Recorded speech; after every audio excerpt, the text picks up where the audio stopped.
फिर से स्वागत करता हूं आपका बिहार बोर्ड के नंबर 1 चैनल में। जी हाँ दोस्तों, आज जो हम लोग कवर करने वाले हैं क्लास 12 ज्योग्राफी के इंपॉर्टेंट क्वेश्चन जो आपके बोर्ड एग्जाम में 100% यही क्वेश्चन आपको पूछेंगे। तो आपको अगर बिलीव नहीं होता है तो इस वीडियो को आप डाउनलोड करके रख लीजिए अपने फाइल में, और आप एग्जाम दे करके आकर के इसी वीडियो को आप प्ले कीजिएगा और देखिएगा क्वेश्चन आपको यहीं से सभी देखने को मिलेंगे। ये मेरा दावा 100% मैं आपको कह रहा हूँ, ठीक है। तो गाइज, वीडियो शुरू करने से पहले मैं आपसे एक छोटी सी रिक्वेस्ट करता हूँ कि मैं आपके लिए इतना मेहनत करता हूँ, तो मेरे लिए आप इतना जरूर कर सकते कि चैनल को सब्सक्राइब कर देंगे और अपने दोस्तों में वीडियो को जम करके शेयर कर देंगे, ताकि आपका दोस्त भी इस वीडियो का लाभ ले सकेगा। चलेगा, इससे हम लोग यानी वीडियो को स्टार्ट करते हैं। और चलिए फिर वीडियो शुरू करने से पहले से आप लोग इसका नियम और निर्देश जो कह रहा है, क्या कह रहा है इसमें, निर्देश को आप ध्यान से देख लीजिए इसमें क्या कह रहा है। तो क्या है कि निर्देश प्रश्न संख्या 1 से 70 के प्रत्येक प्रश्न के 4 विकल्प होंगे, यानी विकल्प हैं, जिनमें से एक सही है। आपको किन्हीं 35 प्रश्नों से उत्तर देना है। अपने द्वारा चुने गए सही विकल्प को ओएमआर शीट पर चिन्हित करें। जैसे कि आपको पता होगा कि अभी जो यानी ओएमआर शीट यानी क्वेश्चन जो है ऑब्जेक्टिव का लगभग यानी क्या कर दिया, यानी 35 का ऑब्जेक्टिव है तो आपका 70 यानी हो जाएंगे, ठीक है। इसमें से आपको कितना का जवाब देना है, यानी 35 का ही जवाब देना है, ठीक है। तो चलिए देखिए, आप लोग यहाँ देख ही रहे हैं कि यानी 35 जो आपका यानी 35 प्रश्नों का ही आपको जवाब देना, 70 ऑब्जेक्टिव रहेंगे। चलिए स्टार्ट करते हैं हम लोग। फर्स्ट स्क्रीन जो आपके स्क्रीन पे आ गया, फर्स्ट क्वेश्चन ध्यान से देखिएगा कि किन गतिविधियों द्वारा प्राकृतिक यानी संसाधनों का मूल्य बढ़ जाता है, प्राथमिक के, द्वितीय या तृतीय या चतुर्थी के कारण। तो इसका राइट आंसर आपको बताना है, जल्दी बताएंगे आप लोग। तो इसका राइट आंसर क्या हो जाएगा, ऑप्शन नंबर यानी क्या हो जाएगा, यानी B will be the right answer हो जाएंगे, ठीक है। किसके क्रियाकलाप के कारण में, द्वितीय क्रियाकलाप की वजह से, ठीक है। चलिए क्वेश्चन आगे फिर देखते हैं। द्वितीय कार्यकलाप से संबंधित है कौन सा, यानी द्वितीय कार्यकलाप से यानी जो आपका संबंधित है, तो आपको पता ही होगा इसका कि किससे, यानी विनिर्माण उद्योग से होता है। जैसे कि विनिर्माण उद्योग से आपका option number B right answer हो जाएंगे, ठीक है। चलिए आगे फिर देखते हैं हम लोग। क्वेश्चन आपका तीसरा क्या कहलाता है कि कौन सा क्रियाकलाप सेवा सेक्टर से संबंधित है। तो जैसे कि आपको पता होगा कि यानी सेवा सेक्टर के अंतर्गत वही क्रियाकलाप आते हैं, यानी तीसरा क्रियाकलाप जो है वो सेवा सेक्टर के अंतर्गत आते हैं। तो ऑप्शन नंबर क्या हो जाएगा आपका, जल्दी बताइएगा। तो आपका कहाँ सेवा किसमें है, यानी option number B right answer हो जाएंगे, यानी तृतीय क्रियाकलाप के अंदर आते जाएंगे। चलिए फिर क्वेश्चन हम लोग देखते हैं। स्वर्ण कालर यानी व्यवसाय संबंधित है, किससे संबंधित है, द्वितीय क्रियाकलाप से, तृतीय क्रियाकलाप से, या चतुर्थक क्रियाकलाप या पंचम क्रियाकलाप। तो राइट आंसर क्या हो जाएगा 4 का, option number D right answer हो जाएंगे, यानी पंचम क्रियाकलाप से आ जाएंगे, ठीक है। चलिए क्वेश्चन आगे देखते हैं हम लोग। भाप के इंजन का आविष्कार कब हुआ था, भाप के जो इंजन का जो आविष्कार किया गया है तो ये कब किया गया। 5 का राइट आंसर आपको मालूम है, 5 का ऑप्शन नंबर क्या हो जाएंगे, यानी सी हो जाएंगे, यानी 18वीं शताब्दी में। तो गाइस, अगर वीडियो पसंद आए तो वीडियो को लाइक करके जम करके अपने दोस्तों में एक बार शेयर कर देंगे, और जो नए चैनल पर नए हैं वो चैनल को सब्सक्राइब कर लेंगे, ठीक है। विश्व में प्रथम सार्वजनिक रेल मार्ग कब आरंभ हुआ था, 1725, 1750 में, 1825 में, या 1850 में। तो राइट आंसर बताना आपको। 6 का राइट आंसर क्या हो जाएगा, जल्दी बताएंगे। तो ऑप्शन नंबर क्या हो जाएगा 6 का, बिल्कुल option number C right answer हो जाएंगे, ठीक है, 1825 में। चलिए क्वेश्चन आगे देखते हैं हम लोग। विश्व का सघनतम रेल तंत्र किस महादेश में पाया जाता है, विश्व का सघनतम रेल तंत्र किस महादेश में पाया जाता है। जैसे कि आपको पता होगा, 7 का right answer option number A right answer हो जाएंगे, ठीक है, यूरोप में, ठीक है। चलिए क्वेश्चन आगे फिर हम लोग देखते हैं, जो आपके स्क्रीन पे आ चुका है 8 नंबर क्वेश्चन, ध्यान से देखिएगा क्या कहलाता है इसमें कि औद्योगिकरण से कौन सा प्रदूषण होता है, जल प्रदूषण, वायु प्रदूषण, ध्वनि प्रदूषण, इनमें से सभी। तो राइट आंसर क्या हो जाएगा 8 का, हाँ option number D right answer हो जाएंगे, इनमें से सभी हो जाएंगे। चलिए क्वेश्चन आगे फिर हम लोग देखते हैं क्या कहलाता है इसमें, ध्यान से देखिएगा। निम्नलिखित में से किसे प्राय प्रदूषित नहीं माना जाता है, कार्बन मोनोऑक्साइड, या नाइट्रिक ऑक्साइड, या कार्बन डाइऑक्साइड, या कार्बनिक आयन। चलिए राइट आंसर क्या बताना है आपको, 9 नंबर का क्वेश्चन का right answer option number C right answer हो जाएगा, यानी कार्बन डाइऑक्साइड। चलिए क्वेश्चन आगे देखते हैं हम लोग। 10वां नंबर क्वेश्चन क्या कहलाता है, योजना आयोग का गठन कब हुआ था। तो 1950 में हुआ था, 1947 में, 1952 में, या 1960 में। राइट आंसर क्या हो जाएगा, योजना आयोग का 1950 में हुआ था, option number A right answer हो जाएंगे, ठीक है। चलिए क्वेश्चन फिर आगे हम लोग देखते हैं, जो आपके स्क्रीन पे ध्यान से देखिएगा। निम्नलिखित में कौन सा शहर ग्रैंड ट्रंक सड़क पर स्थित नहीं है, यानी निम्नलिखित में से कौन सा शहर जो है वो ग्रैंड ट्रंक सड़क पर स्थित नहीं है, जो शेरशाह सूरी के द्वारा जो रोड को बनाया गया है, ठीक है। तो आपको मालूम ही होगा। चलिए जल्दी बताइए फटाफट, इसका राइट आंसर बताना आपको। तो क्या हो जाएंगे इसका, पहला ऑप्शन में क्या दिया हुआ है आपका, 11 नंबर क्वेश्चन को ध्यान से देखिएगा। हाँ, तो इलाहाबाद दिया हुआ है, कोलकाता दिया हुआ है, दिल्ली दिया हुआ है, लखनऊ दिया हुआ है। इसका राइट आंसर क्या हो जाएगा 11 का, हाँ option number D right answer हो जाएंगे, नहीं लखनऊ। चलिए क्वेश्चन देखते हैं आगे हम लोग फिर कि उत्तर दक्षिण गलियारा जोड़ता है, किसको जोड़ता है, यानी किन किन को जोड़ता है, ठीक है। तो 12 का राइट आंसर क्या हो जाएगा आपका, option number C right answer हो जाएंगे, ठीक है, श्रीनगर को कन्याकुमारी से। चलिए क्वेश्चन आगे देखते हैं हम लोग। दक्षिण रेल मंडल का मुख्यालय कहाँ है, दक्षिण रेल मंडल का जो मुख्यालय है तो वो कहाँ है, 13 नंबर का राइट आंसर आपको मालूम है, 13 का ऑप्शन नंबर ए हो जाएंगे, यानी चेन्नई, ठीक है, चेन्नई में। चलिए क्वेश्चन आगे फिर हम लोग देखते हैं। नगर योजना किस परिवहन से संबंधित है? तो जैसे कि पता ही होगा, नगर योजना पहला ऑप्शन में क्या है, जल दिया हुआ है, दूसरा में सड़क दिया हुआ है, तीसरा में वायु दिया हुआ है और चौथा में आपका यानी पाइपलाइन दिया हुआ है। इसका राइट आंसर बताना है 14 का, option number B right answer हो जाएंगे, यानी सड़क। ठीक है, चलिए क्वेश्चन देखते हैं हम लोग फिर। ITDP है क्या है ये, इसका आपको संक्षिप्त यानी बताना है क्या होगा ये। 15 का राइट आंसर आपको बताना है, 15 का option number B right answer हो जाएंगे, यानी समन्वित जनजातीय विकास प्रोग्राम। ठीक है, चलिए क्वेश्चन देखते हैं आगे हम लोग। 16 नंबर क्वेश्चन को देखते हैं आगे, स्क्रीन पे ध्यान से देखिएगा क्या कहलाता है। इनमें से कौन सा औद्योगिक जिला है, यानी इनमें से कौन सा यानी औद्योगिक जिला है। ठीक है, औद्योगिक जिला जल्दी बताइएगा। पूर्णिया, भोपाल, कानपुर, उपयुक्त सभी। 16 नंबर का राइट आंसर बताना है, कितने बच्चे सही कर पाते हैं। तो right answer option number C हो जाएंगे, यानी औद्योगिक, यानी जहाँ यानी मतलब कल कारखाने सबसे अधिक है। तो ये तो पूर्णिया में नहीं है, भोपाल में भी नहीं है, तो कानपुर में ऑप्शन नंबर क्या हो जाएंगे आपका, यानी कानपुर। चलिए क्वेश्चन आगे देखते हैं। किस राज्य में गन्ने का पेराई काल अपेक्षाकृत अधिक है, जल्दी बताइए। 17 नंबर क्वेश्चन का बताना आपको। वेरी गुड, तो राइट आंसर क्या हो जाएगा, 17 का ऑप्शन नंबर डी हो जाएंगे, यानी तमिलनाडु। चलिए क्वेश्चन देखते हैं हम लोग। इनमें कौन लोहा इस्पात कारखाना समुद्र तट पर स्थापित है। तो राइट आंसर बताना 18 नंबर क्वेश्चन का। वेरी गुड, तो चलिए 18 का क्या हो जाएगा, ऑप्शन नंबर हाँ B will be the right answer हो जाएंगे। ठीक है, विशाखापत्तनम। चलिए क्वेश्चन आगे देखते हैं हम लोग। रावभाटा परमाणु ऊर्जा का केंद्र किस शहर के निकट अवस्थित है, यानी रावभाटा परमाणु ऊर्जा केंद्र किस शहर के निकट अवस्थित है। पटना, कोटा, मणिपाल या पिलानी, जल्दी राइट आंसर बताना आप लोगों को। वेरी गुड, सभी बच्चे का आप लोगों का सही आंसर आ रहा है। तो राइट आंसर क्या हो जाएंगे, यानी हाँ 19 का राइट आंसर क्या हो जाएगा, option number B right answer हो जाएंगे, कोटा। चलिए चलिए क्वेश्चन देखते हैं हम लोग फिर। भारत में पाए जाने वाले कुल कोयला का कितना प्रतिशत विटामिन्स प्रकार है, यानी कितने प्रतिशत यानी विटामिन्स का यानी प्रकार है, तो आपको मालूम ही होगा। तो राइट आंसर क्या हो जाएगा, 20 का। तो ऑप्शन नंबर यानी क्या हो जाएगा, विटामिन्स कितना प्रकार का पाया जाता है, हाँ 20 नंबर का option number C right answer हो जाएंगे, यानी 80%। चलिए क्वेश्चन फिर आगे हम लोग देखते हैं। इंदिरा गांधी नहर में किस नदी से पानी प्रवाहित होता है। गंगा, यमुना, कोन, व्यास। राइट आंसर बताना है, इसका क्या होगा, 21 नंबर का राइट आंसर बताना आपको।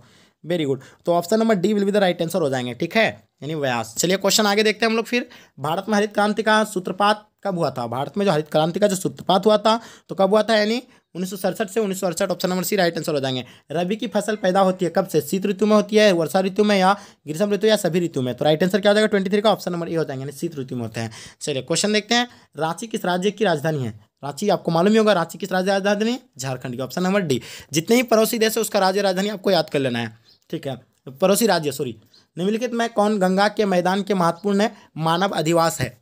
अर्ध यानी विरल है, अर्धविरल है, सघन है या अर्ध सघन है। राइट आंसर क्या हो जाएगा, 25 नंबर क्वेश्चन का हाँ option number C right answer हो जाएंगे, यानी सघन हो जाएंगे। ठीक है, चलिए क्वेश्चन देखते हैं आगे हम लोग। आपके स्क्रीन पर ध्यान से देखिएगा। निम्नलिखित में कौन राजधानी नगर है। निम्नलिखित में कौन राजधानी नगर है।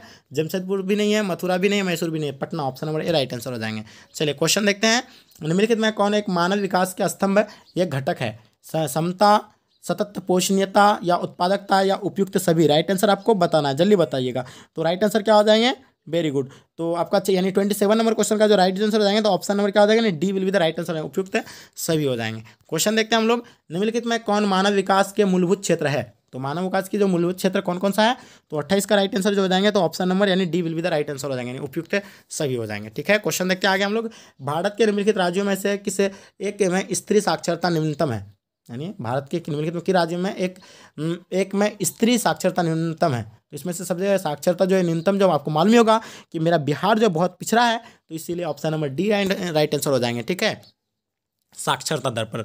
तो चलिए क्वेश्चन देखते हैं आगे हम लोग। 2011 की जनगणना के अनुसार भारत की साक्षरता का प्रतिशत कितना है। तो ये तो बहुत ईजी क्वेश्चन, आपको मालूम होना चाहिए। 30 नंबर का कितना साक्षरता प्रतिशत है, तो यानी option number B right answer, यानी 74.4%, यानी 0.4। ठीक है, 0.4%। 2011 की जनगणना के अनुसार किस राज्य का जनघनत्व सबसे अधिक है। तो पता ही होगा 2011 की जनगणना के अनुसार किस राज्य का जनघनत्व सबसे अधिक है। 31 का option number C will be the right answer हो जाएंगे। ठीक है, यानी बिहार। 2011 की जनगणना अनुसार किस राज्य का जनघनत्व सबसे अधिक है, तो बिहार का। चलिए क्वेश्चन देखते हैं हम लोग। भारत में पुनः जनगणना पहली बार कब की गई थी। तो आपको मैं पहले ही एक बार बताया था, जनगणना जो स्टार्ट जो किया गया था ये कब से किया गया है, यानी मालूम ही होगा आप लोगों को। तो इसका यानी पूर्ण जनसंख्या मतलब 1881 से स्टार्ट किया गया, और जबकि 1872 से उसका स्टार्ट हुआ था, लेकिन पूर्ण जनसंख्या ये जो हुआ था जनगणना जो हुआ था 1881 से हुआ था। रेंडियर किस क्षेत्र में पाया जाता है। राइट आंसर बताना है 33 का। वेरी गुड, सभी आंसर आप लोगों का सही आ रहा है। Option number B right answer हो जाएंगे, यानी टू द, ठीक है। चलिए क्वेश्चन आगे देखते हैं हम लोग। जल अभाव वाले क्षेत्रों में किस प्रकार की बस्तियां पाई जाती है? जल अभाव वाले क्षेत्रों में किस प्रकार की बस्तियां पाई जाती है? 34 नंबर का option number C right answer हो जाएंगे, यानी गुच्छित व्यवस्था पाया जाता है, ठीक है।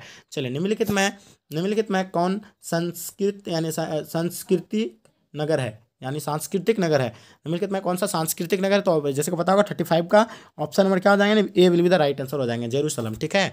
चलिए क्वेश्चन फिर आगे हम लोग देखते हैं। निम्नलिखित में महाद्वीपों में किस एक से विश्व व्यापार का सर्वाधिक प्रभाव होता है? राइट आंसर बताना है 36 नंबर क्वेश्चन का, वेरी गुड। चलिए 36 का option number B right answer हो जाएंगे, ठीक है, यूरोप में। चलिए क्वेश्चन फिर आगे हम लोग देखते हैं, जो आपके स्क्रीन पे ध्यान से देखिएगा गाइस। अगर वीडियो पसंद आ रहा है तो वीडियो को एक लाइक करके जम करके शेयर कर देंगे। निम्न में से किस अर्थव्यवस्था में उत्पादक का स्वामित्व व्यक्तिगत होता है? राइट आंसर बताना है, इसका राइट आंसर क्या हो जाएगा? 37 नंबर क्वेश्चन का, very good. Option number B right answer हो जाएंगे, यानी पूंजीवादी हो जाएंगे, ठीक है। चलिए क्वेश्चन फिर आगे हम लोग देखते हैं, जो आपके स्क्रीन पर आ चुका है, ध्यान से देखिएगा क्वेश्चन क्या कहलाता है, ठीक है। चलिए हम लोग क्वेश्चन को देखते हैं। 38 नंबर क्वेश्चन का, बृहत टैंक मार्ग होकर जाता है, क्या जाता है? जल्दी बताइएगा क्या होगा? यानी भूमध्य सागर हिंद महासागर से होकर, या उत्तर अटलांटिक महासागर होकर, या दक्षिण अटलांटिक महासागर होकर, या उत्तर प्रशांत महासागर से होकर। तो इसका राइट आंसर क्या हो जाएगा? जैसे कि आपको पता होगा 38 नंबर क्वेश्चन का right answer option number B right answer हो जाएंगे, ठीक है, उत्तर अटलांटिक महासागर से होकर, ठीक है। क्वेश्चन देखते हैं आगे हम लोग। विश्व का सबसे बड़ा तीर्थ क्रियाकलाप कौन सा है? देखना चाहेंगे कितने बच्चे इसमें से आप लोग सही आंसर दे पाते हैं। जल्दी फटाफट आप लोग कमेंट में बताएंगे हमें। 39 क्वेश्चन का ऑप्शन नंबर डी हो जाएंगे, यानी शिक्षण, ठीक है। ये बहुत तीर्थ क्रिया का सबसे बड़ा क्रियाकलाप माना जाता है। चलिए चॉकलेट में कौन सा पदार्थ उपयोग होता है? तो सही बच्चों को पता होगा कि यानी चॉकलेट में जो किया जाता है, कहवा का यूज नहीं किया जाता, गन्ना का भी नहीं, चुकंदर का नहीं, कोको का किया जाता है। ऑप्शन नंबर बी यानी राइट आंसर हो जाएंगे। ये क्वेश्चन आपके बहुत ही इंपॉर्टेंट है। मैं आपको जो बता रहा हूँ कि 100% मैं आपको बार बार कह रहा हूँ कि आपके लिए इंपॉर्टेंट है, इसलिए आप इस चीज़ को अच्छे से रट लीजिए। अगर आपको एग्जाम में अगर 100 का 100 ऑब्जेक्टिव सही करना है, तो अगर यानी 50 में 50 ऑब्जेक्टिव अगर आपको सही करना है, तो आप अच्छे से इस सारे को रट लेंगे, ठीक है। तो आप लोग से रिक्वेस्ट कर रहे हैं कि आपका ये रिस्पॉन्सिबिलिटी बनता है कि आप लोग वीडियो को एक बार जम करके शेयर कर देंगे, ठीक है। 40 का क्या हो जाएगा? नहीं बी हो जाएंगे। चलिए क्वेश्चन देखते हैं हम लोग। 41 नंबर, निम्नलिखित में से कौन सी रोपण फसल नहीं है? तो देखते हैं कि जाएंगे कितने बच्चे इसमें से रोपण फसल का जवाब दे पाते हैं। तो रोपण फसल इसमें से यानी कौन सा नहीं है? यानी गेहूं जो है, यानी बीज इसका बोया जाता है, इसमें रोपण फसल ये नहीं है। ये भी कॉफ़ी भी इसका भी मतलब क्या रोपा जाता है, इसको गन्ना को भी रोपा जाता है, रबर को भी गन्ना जाता है, लेकिन गेहूं को रोपा नहीं जाता, इसको गेहूं को यानी छिड़काव किया जाता है। Option number B right answer हो जाएगा, ठीक है, बोया जाता है। शुष्क कृषि में निम्न में से कौन सी फसल नहीं पाई जाती है? शुष्क कृषि में निम्न में से कौन सी फसल नहीं पाई जाती है? राइट आंसर बताना है, जल्दी बताइएगा। वेरी गुड, सभी बच्चे का राइट आंसर आएंगे। 42 नंबर क्वेश्चन का राइट आंसर क्या हो जाएंगे? हाँ बिल्कुल, option number D right answer हो जाएंगे। जिसका भी गन्ना है, option number D right answer हो जाएंगे। रबर का सबसे बड़ा निर्यातक देश कौन सा है? रबर का, वेरी गुड। 43 का आपका राइट आंसर बताना है, option number D right answer हो जाएंगे, यानी मलेशिया, ठीक है। चलिए क्वेश्चन आगे फिर हम लोग देखते हैं, जो आपके स्क्रीन पर ध्यान से देखिएगा। निम्न में से कौन सी एकल कृषि नहीं है? एकल कृषि के बारे में बताना कौन सी नहीं है? डेयरी कृषि, मिश्रित कृषि, रोपण कृषि, या वाणिज्य अनाज कृषि। तो राइट आंसर क्या हो जाएगा? 44 का option number B will be the right answer हो जाएंगे, ठीक है, मिश्रित कृषि हो जाएंगे। चलिए क्वेश्चन देखते हैं हम लोग। चाय का सबसे बड़ा उत्पादक देश कौन सा है? सब कोई जानता है कि चाय का सबसे बड़ा जो उत्पादक देश है तो कौन है? यानी अपना भारत है, यानी option number B right answer हो जाएंगे, ठीक है। चलिए इतना चीज़ आपको ध्यान रखना है। जनसंख्या का वितरण को प्रभावित करने वाले कारकों में सबसे महत्वपूर्ण कारक कौन सा है? स्थलाकृत है, मिट्टी है, प्राकृतिक वनस्पति है, जलवायु है, कौन सा होगा? राइट आंसर बताना है, जल्दी से बताइएगा। Very good. तो 46 नंबर क्वेश्चन का right answer option number A right answer हो जाएंगे, यानी स्थलाकृत, ठीक है। चलिए क्वेश्चन देखते हैं हम लोग। निम्नलिखित में से किस देश की जनसंख्या सबसे अधिक है? तो जैसे कि पता होगा कि इसमें से यानी किसका जनसंख्या सबसे अधिक है? तो 47 का आपका राइट आंसर क्या हो जाएगा? नहीं ए हो जाएंगे। पहले आपको हम बता देंगे, क्योंकि सबसे अधिक तो चीन का है, तो चीन का ऑप्शन में तो है नहीं। उसके बाद भारत का है, भारत का तो है नहीं। उसके बाद अमेरिका का है। तीसरा नंबर में कौन है? अमेरिका है। तो यहाँ ऑप्शन में आपका जो है अमेरिका दिया हुआ है तीसरा नंबर पर, और कोई उससे देश है नहीं। इंडिया रहता तो इंडिया का देते, लेकिन इंडिया का तो है नहीं, इसीलिए क्या होगा? ये संयुक्त राज्य अमेरिका होगा, ठीक है। ये तीसरा पोजीशन पे है पॉपुलेशन के दृष्टि से, ठीक है। तो सभी बच्चों को यह चीज़ याद रहना चाहिए कि सबसे अधिक पॉपुलेशन जो है किसका है, ये चीज़ आपको ध्यान में रखना है, यानी चीन का है। दूसरा में भारत का है, और तीसरा में संयुक्त राज्य अमेरिका है। तो चलिए फिर हम लोग क्वेश्चन को आगे देखते हैं। 48 नंबर क्वेश्चन को जल्दी बताइएगा। 48 number question, very good. Option number क्या हो जाएगा? 48 का, जनांकीय संक्रमण सिद्धांत किसने दिया था? मार्शल ने, अमर्त्य सेन ने, या नोएस्टीन ने, या इनमें से कोई नहीं? राइट आंसर क्या हो जाएगा? 48 का, very good, option number C right answer हो जाएगा, नोएस्टीन हो जाएगा, ठीक है। चलिए क्वेश्चन देखते हैं हम लोग। कौन सामाजिक भूगोल का यानी उपक्षेत्र नहीं है? कौन सामाजिक भूगोल का उपक्षेत्र नहीं है। कितने बच्चे इसमें से आप लोग सही आंसर दे पाते हैं देखना चाहेंगे। 49 नंबर क्वेश्चन का यानी ऑप्शन नंबर डी हो जाएंगे, चिकित्सा भूगोल हो जाएंगे। चलिए क्वेश्चन आगे हम लोग देखते हैं, महामार्गों का निर्माण सबसे पहले किस देश में हुआ था? 50 का बताइए, फटाफट बताना है आप लोगों को। 50 का क्या हो जाएगा यानी ऑप्शन नंबर डी हो जाएंगे। ठीक है, महामार्गों का निर्माण सबसे पहले किस देश में हुआ था? यानी जर्मनी में हुआ था। चलिए क्वेश्चन देखते हैं हम लोग। क्या कहलाता है 2006 के पहाड़ा में दक्षिण अमेरिका के कितने नगरों की आबादी 10 लाख तक हो गई थी? राइट आंसर बताना है। क्या होगा 51 का? हाँ बिल्कुल, option number D right answer हो जाएंगे 43। चलिए आगे क्वेश्चन देखते हैं। भारत में सर्वाधिक जनवृद्धि की अवधि थी। भारत में सर्वाधिक जनवृद्धि की अवधि कितना थी? जल्दी बताएं। 52 नंबर क्वेश्चन का राइट आंसर बताना है। 52 का यानी option number D right answer हो जाएंगे, यानी 1991 से 2000 तक। ठीक है, 2001। चलिए क्वेश्चन आगे फिर हम लोग देखते हैं, निम्नलिखित राज्यों में से किसमें शिक्षितों का प्रतिशत सर्वाधिक है? राइट आंसर बताना है 53 नंबर क्वेश्चन का। वेरी गुड, सभी का राइट आंसर आना चाहिए। 53 का क्या हो जाएगा यानी option number C right answer हो जाएंगे। ठीक है, हाँ यानी केरल हो जाएंगे। चलिए क्वेश्चन आगे देखते हैं हम लोग, निम्नलिखित में से कौन एक समूह भारत में विशालतम भाषाई समूह है? राइट आंसर बताइए 54 का। वेरी गुड, 54 का option number C right answer रहेगा, यानी भारतीय आर्य हो जाएंगे। चलिए क्वेश्चन आगे फिर देखते हैं हम लोग, विगत 100 वर्षों में भारत की जनसंख्या लगभग कितनी गुनी बढ़ी थी? हाँ, विगत 100 वर्षों में भारत की जनसंख्या लगभग कितनी गुनी बढ़ी थी, ये आपको मालूम होना चाहिए। 55 नंबर क्वेश्चन का राइट आंसर आपको बताना है। वेरी गुड, 55 क्वेश्चन का आपका राइट आंसर क्या हो जाएगा? 55 नंबर क्वेश्चन का यानी option number B right answer हो जाएंगे। ठीक है, 5 गुनी। चलिए क्वेश्चन देखते हैं हम लोग, भारतीय जनगणना का विभाग के अनुसार किसी नगर के श्रमिक बल का कितना प्रतिशत भाग गैर कृषि धंधों में लगा होना चाहिए? तो जल्दी बताइए। 56 नंबर क्वेश्चन का right answer option number D right answer हो जाएंगे, बिल्कुल ऑप्शन नंबर डी यानी 75%। ठीक है, चलिए क्वेश्चन देखते हैं, भारत में केंद्र शासित प्रदेशों की संख्या कितनी है अभी? तो भारत में जो केंद्र शासित प्रदेशों की संख्या अभी जो है प्रेजेंट में तो 8 थे पहले, इससे पहले 9 था, लेकिन अभी 8 हो चुका है। और राज्य की जो संख्या हो गया है तो 28 हो गया है। अब क्या चीज़ आपको ध्यान रखना है। ठीक है, पहले 7 थे, कितने थे यानी भारत में केंद्र शासित प्रदेशों की संख्या यानी कितना थे? तो 7 है। भारत में अभी केंद्र शासित प्रदेशों की संख्या जो कितनी है अभी? 9 हो गया है। ठीक है, कितना हो गया यानी 9, option number B right answer हो जाएंगे। भारत में केंद्र शासित प्रदेश की संख्या पहले कितना था? 7 था, अभी 9 हो गया, और अभी राज्यों की संख्या 8 है। ठीक है, चलिए क्वेश्चन आगे देखते हैं हम लोग, इनमें कौन नगर सबसे बाद में बसाया गया है? जल्दी बताइए। 4 ऑप्शन आपकी स्क्रीन पे, ध्यान से देखिए क्वेश्चन क्या कहलाता है। चलिए वेरी गुड, तो 58 नंबर क्वेश्चन का राइट आंसर क्या हो जाएंगे? Very good, option number B right answer हो जाएंगे, चंडीगढ़। ठीक है, चलिए क्वेश्चन देखते हैं हम लोग, निम्नलिखित में कौन फसल शुष्क कृषि से संबंधित नहीं है? राइट आंसर बताएंगे। 59 नंबर क्वेश्चन का राइट आंसर कितने बच्चे सही कर पाते हैं? तो हाँ, ऑप्शन नंबर बी गन्ना जिसका राइट आंसर हो जाएंगे, इसका भी गन्ना है। भारत में गेहूँ उत्पादक में अग्रणी राज्य कौन सा है? तो सबको जानता है कि भारत में जो गेहूँ उत्पादक के राज्य के लिए तो कौन है, यानी उत्तर प्रदेश है, और चावल के लिए पश्चिम बंगाल है। तो 60 का आपका क्या हो जाएगा, यानी option number D right answer हो जाएंगे। ये चीज़ आपको ध्यान रखना है। चलिए क्वेश्चन आगे फिर हम लोग देखते हैं, जो आपके स्क्रीन पे ध्यान से देखिएगा, भारत में विभाजन से किस फसल का प्रमुख उत्पादन क्षेत्र हमारे हाथ से जाता रहा? जल्दी बताइए। हाँ बिल्कुल, आपको बताना है, जल्दी बताइए, बहुत इजी क्वेश्चन है। 61 नंबर क्वेश्चन का राइट आंसर बताना है, तो option number C right answer हो जाएंगे। ठीक है, यानी कपास का। चलिए क्वेश्चन आगे हम लोग फिर देखते हैं, देश में प्रयुक्त कुल जल का सबसे अधिक समानुपात निम्नलिखित में सेक्टरों में से किस सेक्टर में है? सिंचाई में, घरेलू में, या जल्दी बताएं उद्योग में, इनमें से कोई नहीं। राइट आंसर बताना है, जल्दी बताना है। हाँ, 62 का right answer option number A हो जाएंगे, यानी सिंचाई में। चलिए क्वेश्चन देखते हैं, निम्नलिखित नदियों में से देश में किस नदी में सबसे ज़्यादा पुण्य प्रतियोगिता पाया जाता है? जल्दी बताइए, राइट आंसर क्या होगा इसका?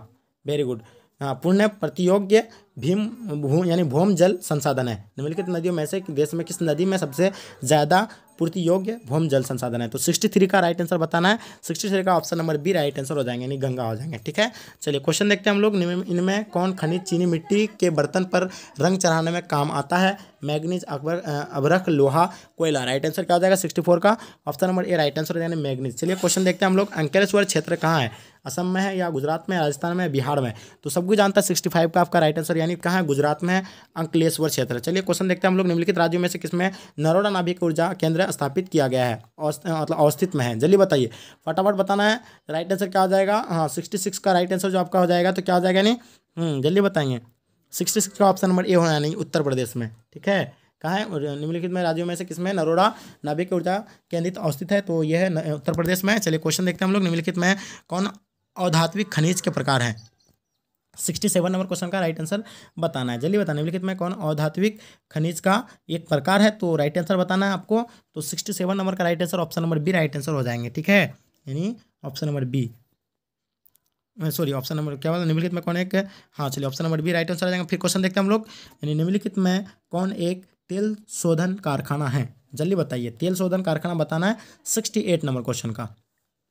चलिए राइट आंसर क्या आ जाएगा 68 का, हाँ option number A right answer हो जाएंगे, यानी बरौनी। चलिए क्वेश्चन देखते हैं हम लोग, डिगबोई कहाँ है, गुजरात में, उत्तर प्रदेश में, असम में, तमिलनाडु में, तो राइट आंसर क्या आ जाएगा 69 का, हाँ option number C right answer हो जाएंगे, असम में, ठीक है। क्वेश्चन देखते हैं हम लोग फिर आगे, जो आपके स्क्रीन पर, निम्नलिखित में कौन लोहे इस्पात उद्योग केंद्र है, तो सब कुछ जानता है कि लोहे इस्पात जो केंद्र है तो कौन सा है, राइट आंसर बताना है, जल्दी बताएंगे। 70 नंबर क्वेश्चन का बहुत ईजी क्वेश्चन है, इसका आपको कमेंट सेक्शन में इसका जवाब देना है। गाइस अगर वीडियो पसंद आए तो वीडियो को लाइक करके और एक बार जम करके अपने दोस्तों वीडियो को शेयर कर देंगे, ताकि आपका दोस्त भी इस वीडियो का लाभ ले सकेगा। और मैं आपसे रिक्वेस्ट करता हूं कि अभी तक जो अगर चैनल को सब्सक्राइब नहीं किया तो चैनल को सब्सक्राइब कर लेंगे, क्योंकि चैनल के माध्यम से आपकी बोर्ड एग्जाम की पूरी तरह से प्रिपरेशन किया जाएगा। चलिए अब तक के लिए जय हिंद जय भारत।